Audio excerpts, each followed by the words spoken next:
Por que, no momento do sacrifício de Cristo, apenas alguns santos ressuscitaram de seus túmulos? Este evento, registrado em Mateus, é um quebra-cabeça divino que desafia nossa compreensão do plano de Deus.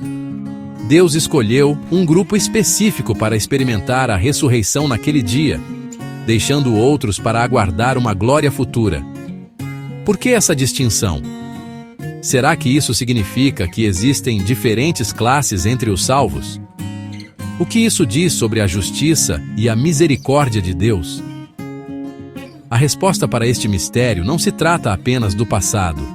Aponta para a ressurreição futura, o arrebatamento e nosso destino eterno. Compreender por que alguns foram escolhidos como as primícias da ressurreição revela o próprio coração do plano redentor de Deus. Ao explorarmos isso, prepare-se para ter sua perspectiva reformulada e sua esperança renovada.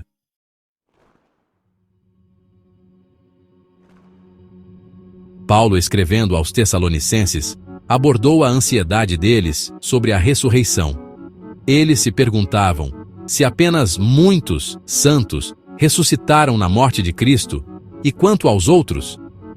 O evento em Mateus 27 foi público e inegável. Muitos santos andaram por Jerusalém, mas não todos. Essa ressurreição seletiva levantou temores. Alguns teriam perdido a chance? Esse privilégio era apenas para alguns poucos especiais? Paulo tranquiliza: a ressurreição dos muitos é uma promessa, não uma exclusão. A resposta revela a ordem de Deus: as primícias, depois a colheita completa. É um marco, não a linha de chegada. O plano de Deus é proposital, nunca aleatório, e conduz toda a história a um clímax glorioso. Vamos desvendar as 5 verdades profundas por trás desse mistério divino.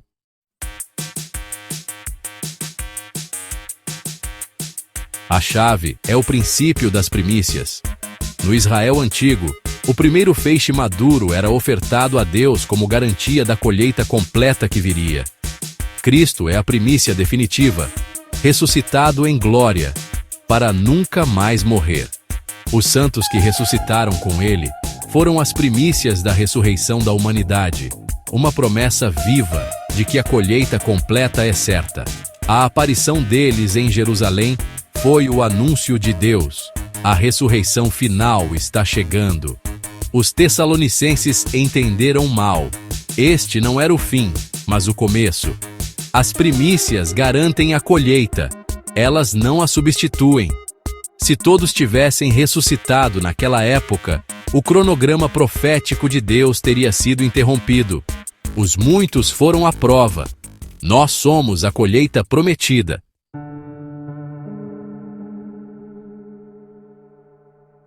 Por que esses santos em particular foram escolhidos? O Salmo 116:15 diz: preciosa é a vista do Senhor a morte dos seus santos. A palavra hebraica para precioso significa raro e honrado.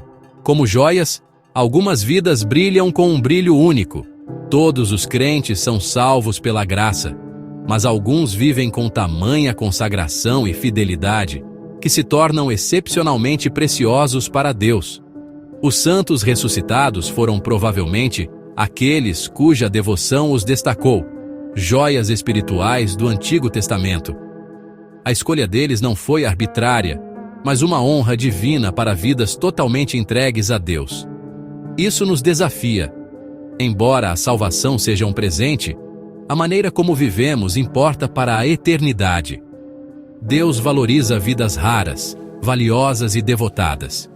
Vidas que um dia Ele honrará diante de toda a criação. A ressurreição de muitos foi uma recompensa por tal fidelidade.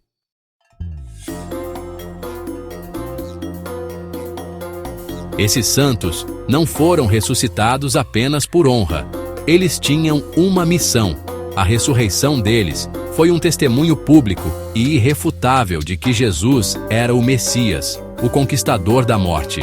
Eles apareceram em Jerusalém, confrontando a incredulidade com prova viva. A presença deles foi um sermão sem palavras, confirmando a vitória de Cristo e o rompimento do poder da morte. Esta foi uma demonstração estratégica e divina para aquela geração, um sinal que não podia ser negado. Os líderes pediram um sinal. Deus lhes deu santos ressuscitados como evidência viva. O testemunho deles era para aquela época, naquele lugar, para validar a identidade e a missão de Cristo. As ações de Deus são sempre propositais. Esses santos foram escolhidos por quem eram e pelo que foram chamados a fazer. Eles foram os primeiros evangelistas pós-cruz. Sua própria existência era um evangelho visível. A ressurreição deles foi um golpe de mestre da estratégia divina, deixando Jerusalém sem desculpas.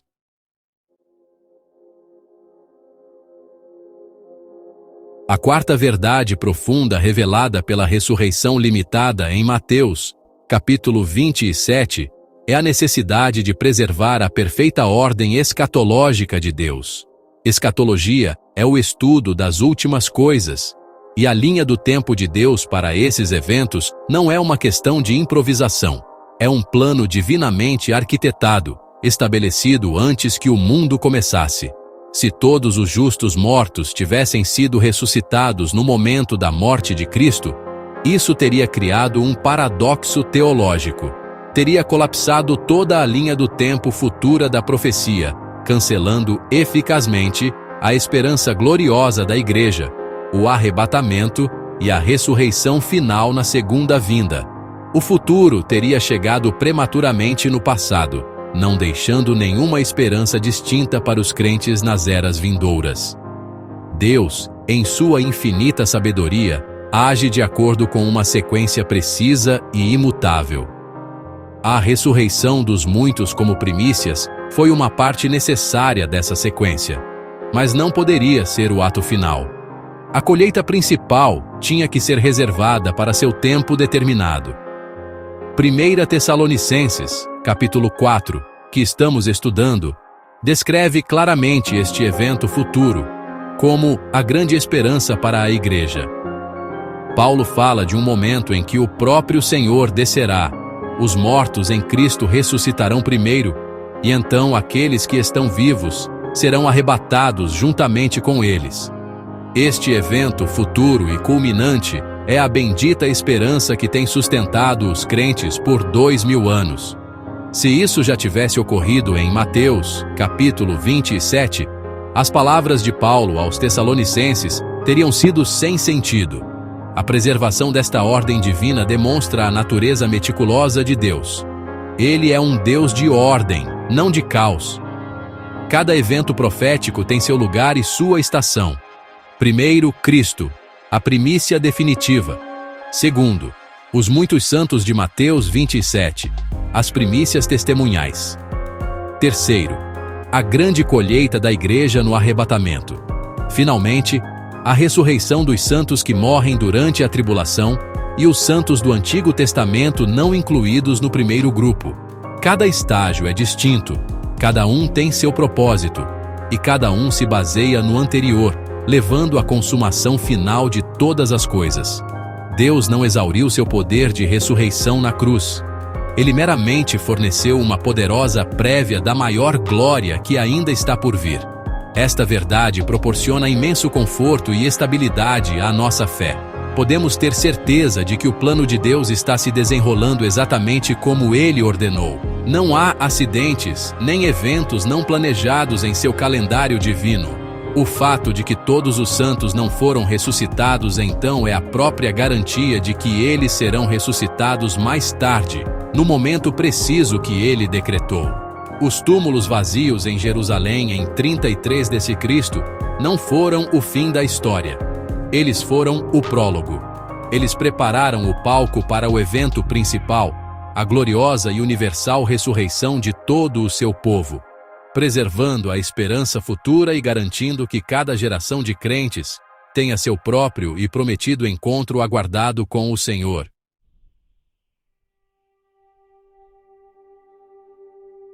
Finalmente, a quinta verdade profunda nos leva a considerar a identidade específica de muitos que ressuscitaram. Embora as Escrituras não forneçam uma lista completa de seus nomes, podemos inferir seu caráter e chamado com base em seu papel único. É altamente provável que estes não fossem crentes comuns. Eles provavelmente eram figuras-chave do Antigo Testamento, especificamente profetas e precursores messiânicos, cujas vidas e ministérios inteiros apontavam diretamente para a vinda de Cristo. A ressurreição deles foi a vindicação máxima do trabalho de suas vidas. Homens que profetizaram o sofrimento e a glória do Messias, agora foram os primeiros a compartilhar da glória de sua ressurreição. Esta foi a sua honra maior, um selo divino de aprovação em seu serviço fiel. Considere a possibilidade de que entre eles estavam profetas como Isaías, que falou do servo sofredor, ou Daniel, que previu o Filho do Homem vindo nas nuvens, ou até mesmo João Batista, o precursor imediato que preparou o caminho do Senhor. Suas vidas estavam tão interligadas com a promessa de Cristo que era poeticamente e profeticamente apropriado que eles fossem os primeiros a experimentar o fruto de sua vitória. Eles viveram pela fé em uma promessa que ainda não tinham visto cumprida. Agora, eles foram ressuscitados dos mortos como os primeiros beneficiários desse cumprimento, sua fé se tornando visão da maneira mais espetacular imaginável. A ressurreição deles foi uma declaração divina. Aqueles que honram o Filho serão honrados pelo Pai. Além disso, esses indivíduos eram santos que cultivaram uma intimidade extraordinária com Deus. Suas vidas foram marcadas por um nível de consagração e comunhão que os distinguia. Pense em Enoque, que andou com Deus e foi levado sem ver a morte, ou Elias, que foi arrebatado ao céu em uma carruagem de fogo. Embora esses dois não tenham morrido, suas vidas exemplificam o tipo de devoção radical que Deus honra.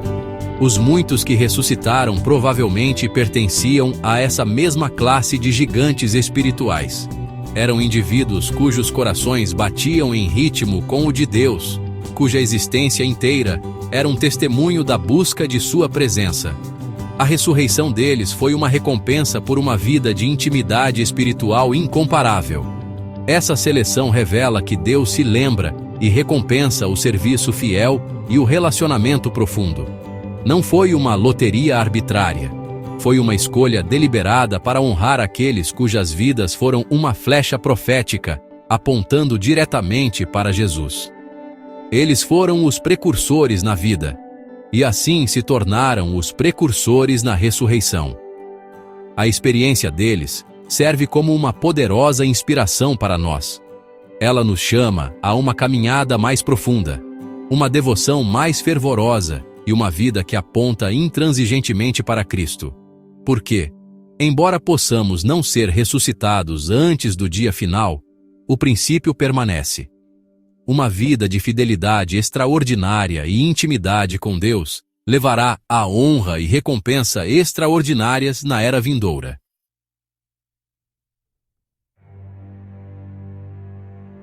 Com essa profunda base bíblica agora estabelecida, podemos entender plenamente a angústia específica que tomou conta dos corações dos crentes tessalonicenses. A pergunta deles não nasceu da falta de fé, mas de uma preocupação lógica e sincera. Eles perguntaram: e aqueles que morreram após a ressurreição de Cristo, seremos incluídos nesta glória? Ou apenas aqueles primeiros santos do Antigo Testamento foram privilegiados em receber esta honra? Eles sabiam que alguns santos já haviam sido ressuscitados. Eles sabiam que o próprio Cristo havia ressuscitado como as primícias supremas. Mas eles não sabiam se os cristãos que haviam morrido desde a ascensão de Cristo compartilhariam do mesmo destino glorioso. Temiam que seus amados amigos e familiares, que haviam adormecido no Senhor, pudessem ser deixados para trás, para sempre excluídos deste magnífico evento. Para abordar esse medo, o apóstolo Paulo introduz um esclarecimento crucial, que trouxe conforto a milhões ao longo dos séculos. Quando a Bíblia fala de um crente dormindo, ela se refere exclusivamente ao corpo físico. É uma metáfora gentil para a morte, descrevendo o estado temporário do corpo enquanto repousa na sepultura, aguardando o dia da ressurreição. No entanto, o espírito da pessoa justa não está dormindo. Não está em estado de inconsciência ou animação suspensa. No exato momento da morte física, o espírito do crente é instantaneamente levado à presença imediata, consciente e gloriosa de Jesus Cristo. Seu ente querido que morreu em Cristo não está inativo. Eles estão mais vivos, mais conscientes e mais alegres do que jamais estiveram antes.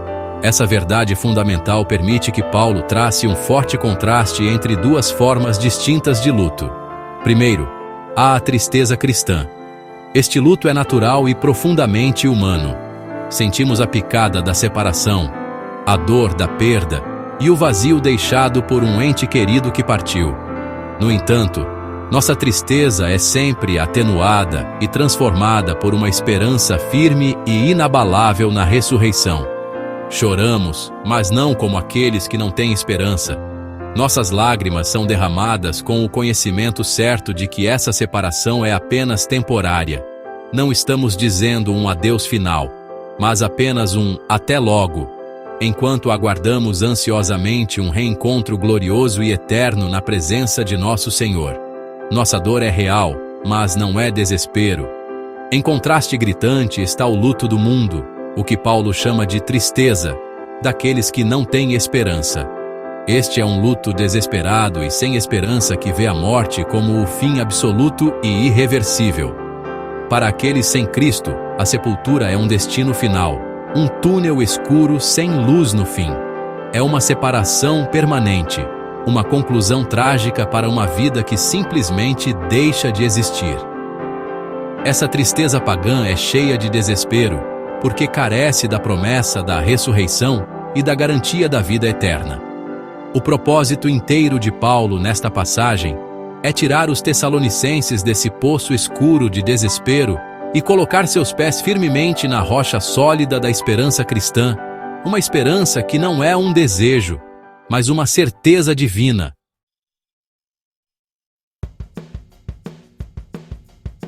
A história dos muitos que ressuscitaram em Mateus, capítulo 27, não é apenas um relato histórico.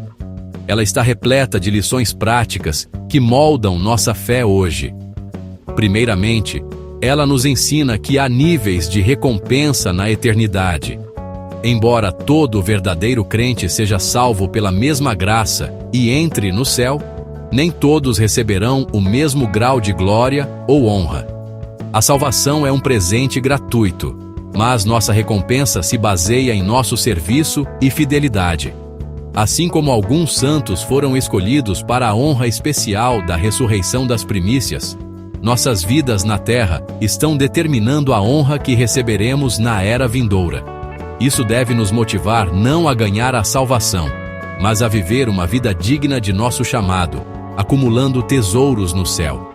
Em segundo lugar, aprendemos que a intimidade com Deus realmente importa. Uma vida que é preciosa aos olhos de Deus não é medida pelo sucesso mundano, fama ou riqueza. Ela é medida pela profundidade de nossa consagração, pela consistência de nossa vida de oração e pela sinceridade de nossa devoção. Deus está procurando corações que sejam totalmente dele. Os santos escolhidos para esta primeira ressurreição provavelmente foram aqueles que cultivaram um relacionamento extraordinário com Deus. Isso nos desafia a perguntar: estamos contentes com uma fé superficial? Ou estamos buscando ativamente um caminhar profundo, pessoal e íntimo com nosso Criador? Nossa intimidade com Ele agora impacta diretamente nossa posição eterna. Este é um chamado para ir mais fundo, além das águas rasas do cristianismo casual. Em terceiro lugar, a história afirma que o testemunho fiel é recompensado. Os muitos foram escolhidos para um papel profético específico: ser testemunhas vivas do poder da ressurreição de Cristo. Sua fidelidade em vida foi coroada com esta tarefa incrível em sua ressurreição. Da mesma forma, nossa fidelidade em testemunhar Cristo em nossa geração não passa despercebida. Toda vez que compartilhamos nossa fé, toda vez que vivemos uma vida que aponta outros para Jesus, estamos participando de um testemunho divino. Deus vê essa fidelidade e promete recompensá-la abertamente. Podemos não ser ressuscitados para andar pelas ruas de Jerusalém, mas seremos honrados perante o Pai e seus anjos. Finalmente, as primícias sempre antecipam a colheita completa. A ressurreição dos muitos é a garantia absoluta e inabalável de que todos os santos de Deus um dia ressuscitarão. Eles são o sinal, a promessa divina de que o que Deus começou, Ele gloriosamente completará. A experiência deles não é um privilégio exclusivo, mas uma prévia profética para todo crente. Este é o alicerce da nossa esperança. Quando estamos diante do túmulo de um ente querido que morreu em Cristo, podemos fazê-lo com confiança, sabendo que o poder que abriu aqueles túmulos em Jerusalém um dia chamará nossos entes queridos para a glória. Esta é a esperança que não morre, a âncora para nossas almas, firme e segura.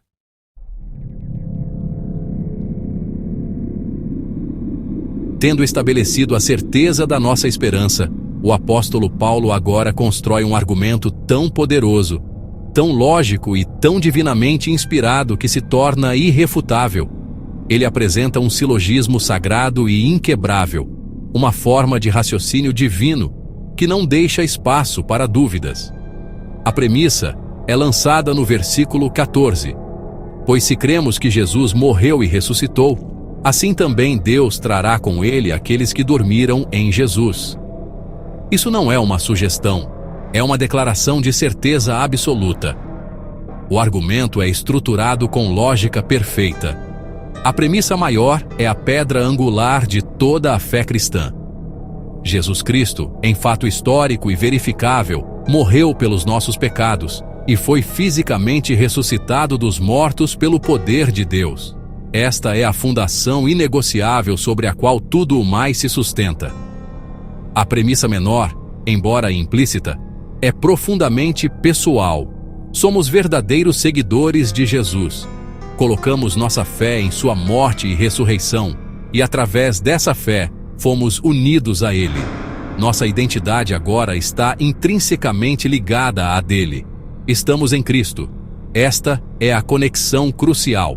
Se realmente cremos na sua vitória sobre a sepultura, e se realmente estamos identificados com Ele, então a conclusão é gloriosa e absolutamente inegável. A conclusão é que nós, também, compartilharemos de sua ressurreição. Assim como Deus trouxe Jesus de volta dos mortos, Ele também nos trará. Nosso destino está para sempre ligado ao destino de Cristo. Sua ressurreição não é apenas um evento histórico a ser admirado, é a garantia legal e o protótipo poderoso da nossa própria ressurreição futura. Essa lógica poderosa se conecta diretamente ao princípio das primícias. A ordem profética é perfeita e sem falhas, demonstrando o planejamento meticuloso de Deus. Primeiro veio Cristo, a suprema primícia, a garantia máxima, que ressuscitou dos mortos por seu próprio poder. Sua ressurreição foi o evento singular que adquiriu e garantiu a ressurreição para todos os que o seguiriam. Em segundo lugar, vieram os muitos santos do Antigo Testamento, ressuscitados em sua crucificação, servindo como as primícias testemunhais, um anúncio público e profético da vitória que havia sido conquistada. E agora, Paulo declara o terceiro e último estágio, a igreja completa, a colheita plena e final, que será reunida em sua vinda. Nossa ressurreição não é uma questão de se, mas uma certeza de quando. O ponto crucial aqui é a frase que Deus trará com ele aqueles que dormem. Esta única frase está repleta de um significado glorioso. Ela revela uma verdade magnífica sobre o estado de nossos entes queridos que partiram. Significa que os espíritos glorificados dos santos, que já estão conscientemente habitando com Cristo no céu, descerão do céu ao lado dele no dia de seu retorno. Eles não estão esperando passivamente na sepultura. Eles estão em sua presença agora e farão parte de sua gloriosa comitiva quando ele voltar para a sua igreja.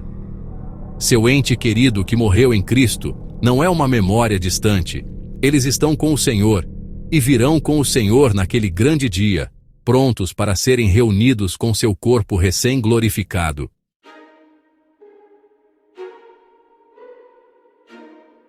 Essa revelação pinta um quadro da mais majestosa procissão na história do universo. Quando Cristo descer dos céus, ele não virá sozinho. Ele será acompanhado por uma vasta e gloriosa assembleia, uma hoste triunfante de santos que já estão com ele em glória. Essa procissão celestial consistirá em vários grupos distintos, todos unidos na vitória. Primeiro, estarão os santos da era do Antigo Testamento, os grandes patriarcas e profetas que olharam com fé para este exato dia. Imaginem Abraão, Moisés, Davi, Daniel e Isaías, todos retornando em glória com o Messias, que eles profetizaram e tanto almejaram. A longa espera deles terá terminado, e eles farão parte da escolta real do Rei, sua fé finalmente se tornando visão da forma mais espetacular. O segundo grupo nesta magnífica companhia serão os próprios santos que foram o objeto do nosso mistério inicial, os muitos que ressuscitaram na morte de Cristo. Aqueles de Mateus, capítulo 27, as primícias testemunhais, já possuem seus corpos glorificados e imortais há 2000 anos. Eles foram a guarda avançada, os primeiros a receber as recompensas físicas da vitória de Cristo. Eles descerão com Cristo não meramente como espíritos, mas como seres plenamente glorificados. Um testemunho vivo do poder da ressurreição que aguarda o restante da igreja. A presença deles nesta procissão serve como um lembrete poderoso e visível da promessa que está prestes a ser cumprida para todos os santos que estavam esperando. Eles são a prova tangível da glória que está por vir. O terceiro e maior grupo nesta comitiva celestial serão os espíritos aperfeiçoados de todos os justos que morreram desde a ascensão de Cristo. Isso inclui cada crente desde a igreja primitiva em Atos até o santo que partiu para a glória momentos antes do arrebatamento. Seus espíritos, que foram estar com Cristo imediatamente após sua morte, estão agora retornando com ele. Esta é a resposta ao profundo temor dos tessalonicenses. Seus entes queridos falecidos não estão esquecidos ou deixados para trás. Pelo contrário, eles estão em um lugar de honra, acompanhando o Senhor da Glória em seu retorno triunfante. Eles estão voltando com o propósito expresso de serem reunidos com seus corpos, que serão levantados do pó da terra e gloriosamente transformados. Esta grande reunião é o clímax dos séculos. É um momento de perfeita realização, onde as duas partes da existência de um crente são reunidas. Primeiro, o Espírito glorificado, que tem desfrutado de comunhão consciente com Cristo no céu, desce com o Senhor.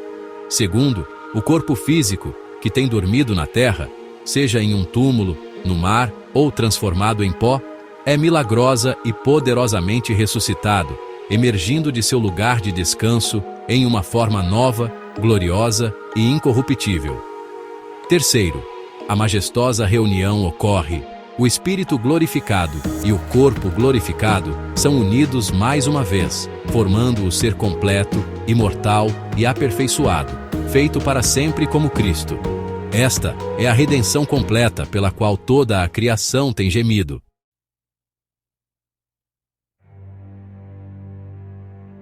Para remover qualquer resquício de dúvida e sublinhar a autoridade absoluta deste ensinamento, Paulo faz uma afirmação impressionante no versículo 15. Ele declara: "Porque isto vos dizemos pela palavra do Senhor." Esta não é a opinião pessoal de Paulo, uma teoria teológica ou uma conclusão a que ele chegou por raciocínio humano. Esta é uma revelação direta do próprio Senhor Jesus Cristo. Paulo está funcionando como um mensageiro divino, entregando um decreto com autoridade suprema e inquestionável. É como se o próprio Jesus Cristo estivesse falando diretamente aos tessalonicenses e a nós, para resolver a questão de uma vez por todas. Esta frase eleva o ensinamento de um conselho reconfortante ao nível de uma lei divina e irrevogável. A ordem dos eventos que ele está prestes a descrever não é especulação. é uma certeza profética garantida. Com esta autoridade suprema, Paulo revela a ordem escatológica precisa do arrebatamento. Ele afirma com clareza que nós, os que estivermos vivos e permanecermos até a vinda do Senhor, de modo nenhum precederemos os que já dormem. Aqui, a perfeita justiça e honra de Deus são exibidas em plenitude. Uma ordem divina de precedência é estabelecida. O primeiro momento pertence aos mortos em Cristo. Aqueles crentes que já passaram pelos portões da morte, cujos corpos repousaram na terra, serão os primeiros a experimentar a glória da ressurreição. Seus corpos serão chamados de suas sepulturas primeiro. Eles serão os primeiros a receber seus corpos imortais, incorruptíveis e gloriosos, feitos semelhantes ao próprio corpo glorioso de Cristo.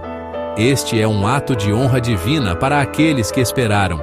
Somente após este primeiro evento, em um segundo momento subsequente, os crentes vivos serão abordados.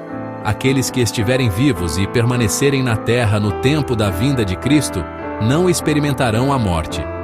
Em vez disso, num piscar de olhos, serão instantaneamente transformados. Seus corpos mortais serão transformados em corpos imortais e glorificados, sem nunca passarem pela sepultura. Esta ordem divina é necessária por várias razões. Primeiramente, demonstra a justiça de Deus. Concede um lugar de honra àqueles que já suportaram a morte física por sua fé ou em sua jornada de fé. Isso mostra que seu sofrimento e espera não foram em vão. Eles recebem precedência na gloriosa linha do tempo dos eventos. Em segundo lugar, esta sequência garante uma reunião completa e simultânea. Os mortos são ressuscitados, os vivos são transformados, e então ambos os grupos são arrebatados juntos, para encontrar o Senhor nos ares. Não há separação. Todo o corpo de Cristo, de cada geração, tanto os mortos quanto os vivos, é completado e glorificado ao mesmo tempo, pronto para encontrar seu noivo. Este não é um evento caótico e desorganizado. É um encontro divino perfeitamente coreografado. Deus não é um Deus de confusão, e seu plano para a reunião final de seu povo é de perfeita ordem, justiça e glória deslumbrante, decretado pela própria palavra do Senhor.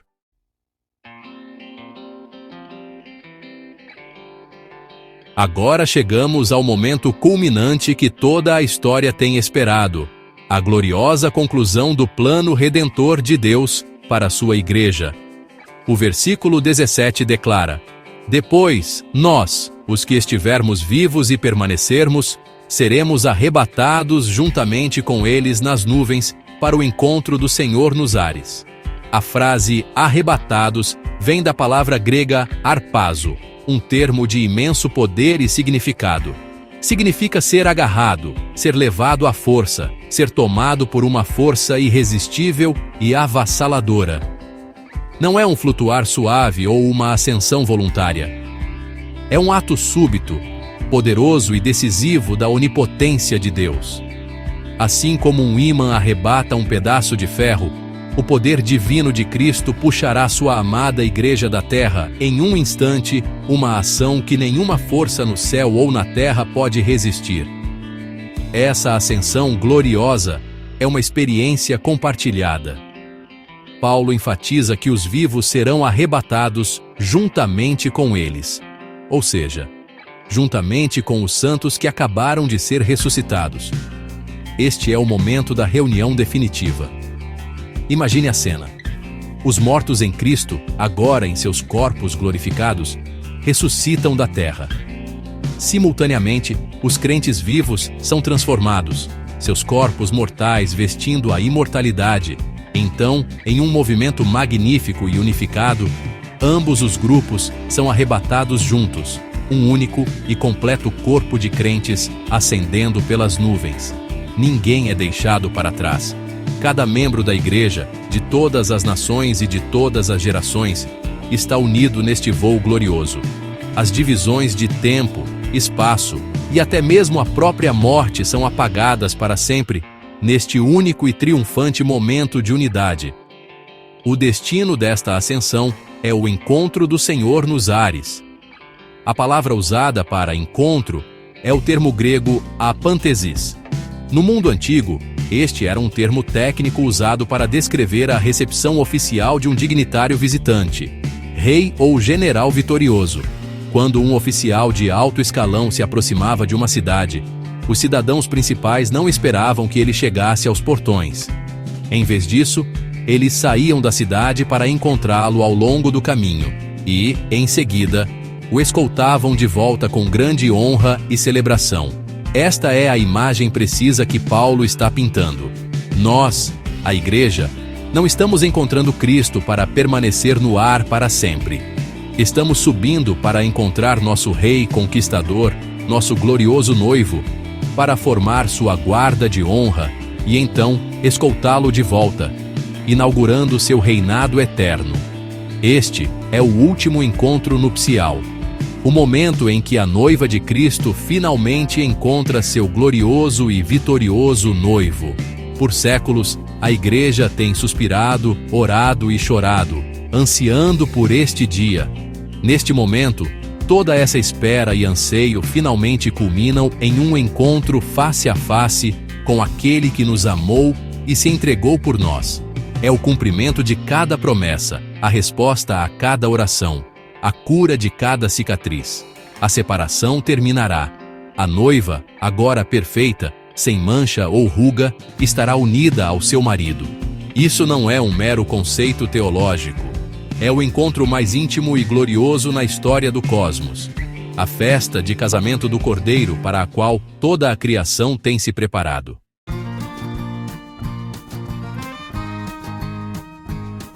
O ponto alto deste glorioso encontro está na promessa final e impressionante do versículo 17, e assim estaremos para sempre com o Senhor.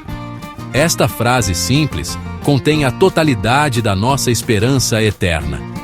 Ela significa um estado de comunhão permanente, ininterrupto e sem fim com Deus. Nossa jornada terá chegado ao fim. A luta terá terminado. Teremos chegado ao nosso lar final e eterno, que não é um lugar, mas uma pessoa. Estar com o Senhor é a própria definição do céu. Significa uma eternidade passada em comunhão direta, face a face, com o nosso Criador e Redentor, livres do véu do pecado, da dúvida, do medo e da morte. Este é o cumprimento máximo do anseio mais profundo da alma humana, união perfeita e interminável com o próprio Deus. Este estado eterno será caracterizado por uma transformação completa e total. A Bíblia promete que seremos feitos semelhantes a Ele, pois o veremos como Ele é. Isso inclui a impossibilidade de pecar novamente. Sua nova natureza glorificada será incapaz de pecado, completamente livre da própria presença e tentação do mal. A batalha contra a carne que travamos todos os dias será uma lembrança distante. Além disso, receberemos um novo nome escrito numa pedra branca, como revelado no livro do Apocalipse. Esta pedra branca é um símbolo de total absolvição e pureza absoluta, enquanto o novo nome significa uma identidade única, íntima e eterna, conhecida apenas por Cristo e por aquele que a recebe. Fala de um relacionamento pessoal com o Salvador que ninguém mais pode compartilhar. Nesta morada eterna, experimentaremos a perfeição em todos os sentidos. Não haverá mais dor, nem tristeza, nem lágrimas, nem morte. Todas as aflições deste tempo presente, que Paulo diz que não são dignas de serem comparadas com a glória que será revelada em nós, desaparecerão como um sonho. Nossas mentes estarão livres de dúvidas, nossos corações livres de medo e nossos corpos livres de decadência. Veremos o seu rosto, e o seu nome estará em nossas testas. Reinaremos com ele para todo o sempre, participando de sua glória e de seu domínio sobre os novos céus e a nova terra. Esta não é uma eternidade de existência passiva e entediante, mas de alegria dinâmica, serviço significativo e descoberta cada vez maior das infinitas maravilhas de Deus. Portanto, Paulo conclui toda esta sessão no versículo 18 com uma ordem: consolai-vos, pois, uns aos outros com estas palavras. O consolo de que ele fala não é um tapinha nas costas superficial e sentimental. É um encorajamento poderoso e autoritário, baseado na palavra de Deus inabalável e profética. A verdadeira consolação para um coração em luto não é negar a dor da perda, mas superá-la com a certeza da glória futura. A promessa da ressurreição, a garantia do reencontro, a esperança de um corpo glorificado e a certeza de estar para sempre com o Senhor, estas não são palavras vazias. Elas são os pilares sólidos da nossa fé, o consolo divino que nos sustenta em cada provação e ilumina nosso caminho para aquele dia glorioso. Esta é a esperança que ancora nossas almas.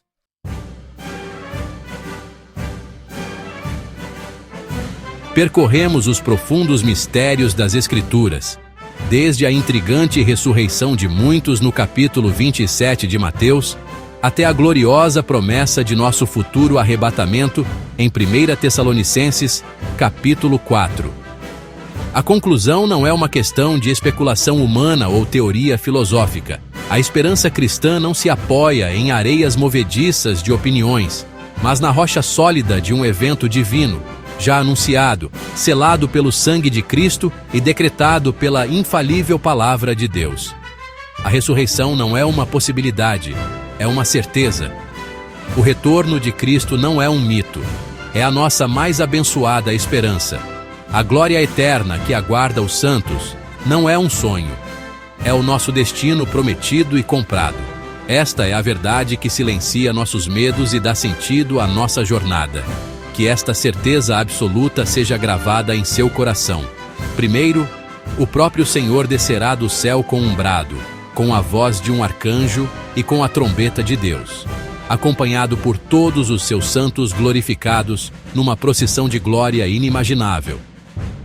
Segundo, os mortos em Cristo, aqueles que esperaram pacientemente na terra, ressuscitarão primeiro, seus corpos transformados em vasos gloriosos e imortais.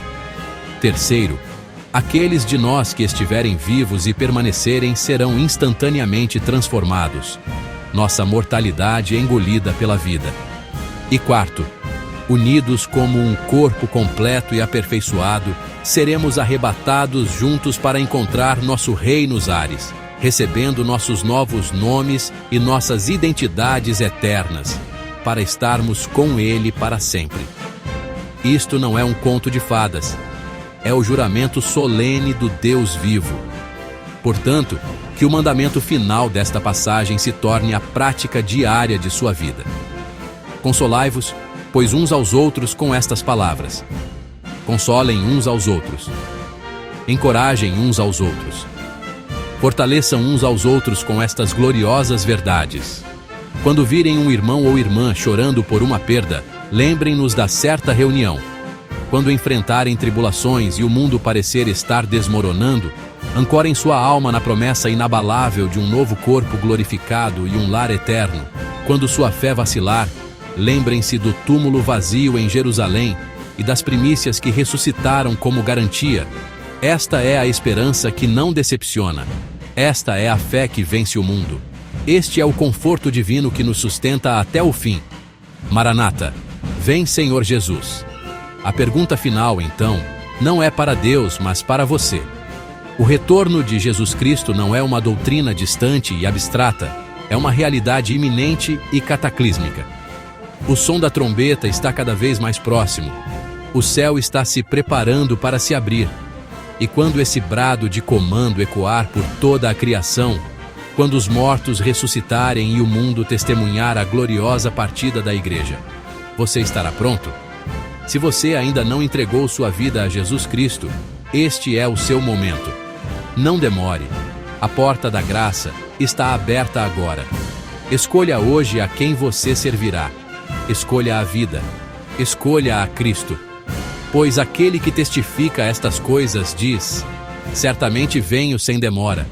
E o Espírito e a noiva dizem: Amém. Vem, Senhor Jesus.